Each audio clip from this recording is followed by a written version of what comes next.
Sir वहाँ से फिर बोला जाए। Hello hello. तो मैं आपका ध्यान उस ओर ले जा रहा था। तीन सभ्यताएं आई, मैं शॉर्ट करता हूं इसको। उन तीन सभ्यताओं में से सबसे सर्वश्रेष्ठ जो सभ्यता थी वो सिंधु घाटी की सभ्यता थी,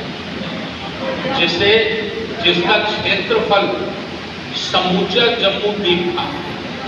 अर्थात दुनिया का भूगोल 50% से ज्यादा भूगोल पर सिंधु घाटी की सभ्यता को मानने वाले लोगों की हुकूमत होती थी। अगर उस किताब को आप पढ़ेंगे तो आज से 8000 वर्ष पहले साइंस बहुत तेज था। अर्थात 8 मंजिला मकान उस जमाने में बनाए जाते थे।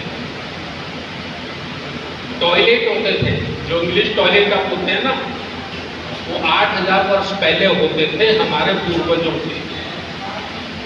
और नर और नारी में कोई फर्क नहीं था। उस वक्त का आप इतिहास पढ़ेंगे तो लोकतंत्र नहीं था, लेकिन गणतंत्र जरूर था। गणतंत्र में आप जाएंगे तो कई उदाहरण ऐसे मिलेंगे कि महिलाएं उस समय मेयर हुआ करती थी, महापौर होती थी, सभासद होती थी महिलाएं। तो इसका जो सबूत हुआ कि नर और नारी में कोई फर्क नहीं था, दोनों समान रूप से, जैसे मोटरसाइकिल के 2 पहिए होते हैं, इस तरह से ही नर और नारी का जीवन समान रूप से बराबर का था। अब सवाल खड़ा होता है कि इतनी अच्छी सभ्यता का विनाश कैसे हुआ, वो खत्म कैसे हुआ? तो इसके लिए हमें एक किताब पढ़नी होगी और उस किताब का नाम है वोल्गा से गंगा।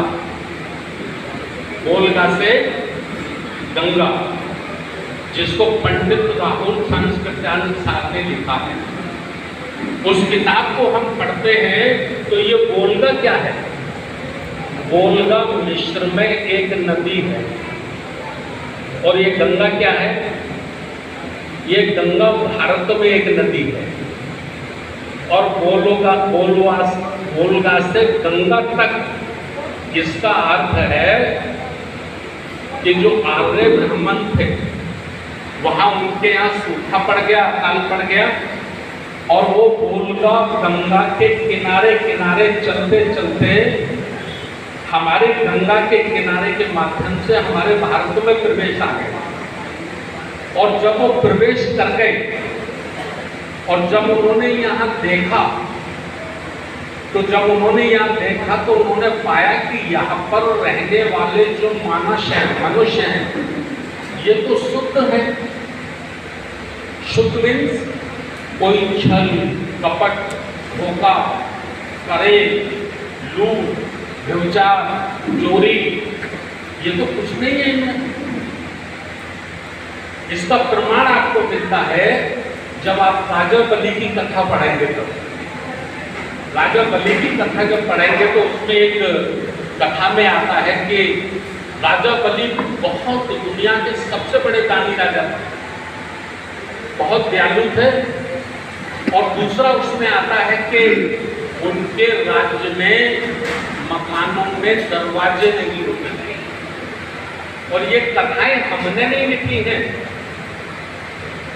ये उन्हीं आर्यों ने लिखी हैं जिन्होंने आक्रमण करके इस सभ्यता को तहस नहस किया था। उन्हीं की लेखनी में ये मिलता है। तो दरवाजे क्यों नहीं होते थे? दरवाजे इसलिए नहीं होते थे क्योंकि चोरी ही नहीं होती थी। जब चोर नहीं थे तो दरवाजों की जरूरत नहीं थी। अर्थात मनुष्य, हमारे पूर्वज एकदम, जैसा राष्ट्रीय आचार्य जी ने आपको बताया था ना,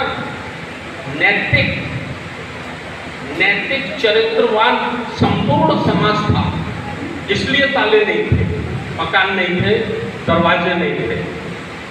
तो पहली क्रांति होती है जिसे ग्रंथों को पढ़ा जाए तो उस क्रांति को किया है विष्णु ने। विष्णु उस क्रांति का लीडर था और ये संघर्ष चला है 1500 वर्ष।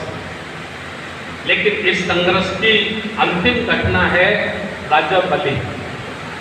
राजा बलि को छल कपट धोखे से परास्त करके, लंबा हो जाएगा आप समझ लीजिए, उन्होंने कहा कि विष्णु ने 3 पग जमीन मांगी, एक से आसमान नाप दिया, एक से पृथ्वी नाप दी, दूसरा उनके सर पर रख दिया, उनको पाताल लोक में भेज दिया। ये सब काल्पनिक घटनाएं हैं, इसका सत्यता से कोई लेना देना नहीं है। तो उन्होंने छल कपट धोखे से हमारी सभ्यता को, सिंधु घाटी की सभ्यता को, हमारी संस्कृति को तहस नहस किया, खत्म किया, बर्बाद किया। और बर्बाद करने के बाद उन्होंने अपनी संस्कृति को हमारे ऊपर बलपूर्वक, छलपूर्वक और बलपूर्वक उन्होंने थोपा, जिसको ब्राह्मण संस्कृति कहा गया है। और तभी उन्होंने वर्ण बनाया, एक ब्राह्मण वर्ण बनाया, एक क्षत्रिय बनाया, एक वैश्य बनाया। और जो सिंधु घाटी की सभ्यता में के मूल्यवासी लोग थे, उनको उन्होंने शुद्ध को शूद्र घोषित किया, या हो सकता है उस समय शुद्धि घोषित किया हो। लंबे समय तक कोई शब्द चलता रहता है तो ऑटोमेटिकली उसमें विकृति पैदा हो जाती है। तो ये पहली क्रांति थी, विदेशी आर्यों की क्रांति थी, जिनका आगमन हुआ और आगमन के बाद आक्रमण हुआ। छल कपट धोखे से उन्होंने हमारे पूर्वजों को परास्त कर दिया। बात समझ पा रहे हैं ना आप लोग मेरी? कैडर में इसमें 8-10 दिन लगते हैं इन बातों को बताने में। मैं शॉर्टकट में आपको बताने की कोशिश कर रहा हूँ। अब हमारे सामने सवाल खड़ा होता है, हमें महाकारुणिक तथागत गौतम बुद्ध को क्यों मानना चाहिए?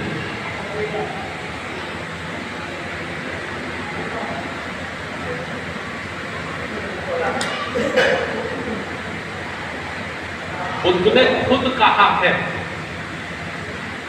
दुनिया में कभी भी किसी बात को इसलिए मत मानना कि किसी ग्रंथ में लिखी, इसलिए भी मत मानना कि परंपरा से वो चलती है, इसलिए भी मत मानना कि किसी बड़े आदमी ने कही है। और इससे आगे बढ़कर वो तो कहते हैं कि इसलिए भी मत मानना कि मैंने उसको कहा है। इतना कड़वा सच मुझे नहीं लगता संसार में किसी दूसरे पुरुष ने कहा हो। जब तक आपकी मस्तिष्क की कसौटी पर वह बात सत्य न प्रतीत होती हो, तब तक उसे मानने की जरूरत नहीं है। ये बुद्ध ने खुद कहा है। तो बुद्ध को हमें क्यों मानना चाहिए, मैं ये चर्चा आप लोगों के बीच में लाना चाहता हूँ। बुद्ध बनने से पहले वो एक राजकुमार के बेटे थे, राजा के बेटे थे, राजकुमार थे। छोटी सी उम्र से ही उनका मन बहुत दयालु था। 12 वर्ष की उम्र आते आते वो अपने राज्य में अपने पुरोहितों से, अपने मंत्रियों से सवाल करने लग गए, सवाल पूछने लग गए। और उनका सवाल होता था कि एक मनुष्य दूसरे मनुष्य के साथ क्यों अन्याय अत्याचार करता है, एक मनुष्य दूसरे मनुष्य के साथ क्यों भेदभाव करता है। उस जमाने के जो पुरोहित होते थे वो उत्तर देते थे कि राजकुमार, ये सब कुछ ईश्वर की वजह से होता है। किसकी वजह से होता है? ईश्वर की वजह से। ये विधि और ये विधान ईश्वर ने बनाया है। अब बुद्ध जब वो सिद्धार्थ थे तो उनके मन में प्रश्न उठता था कि एक और ये कहा जाता है कि पूरी दुनिया कि सृष्टि की रचना ईश्वर ने की है।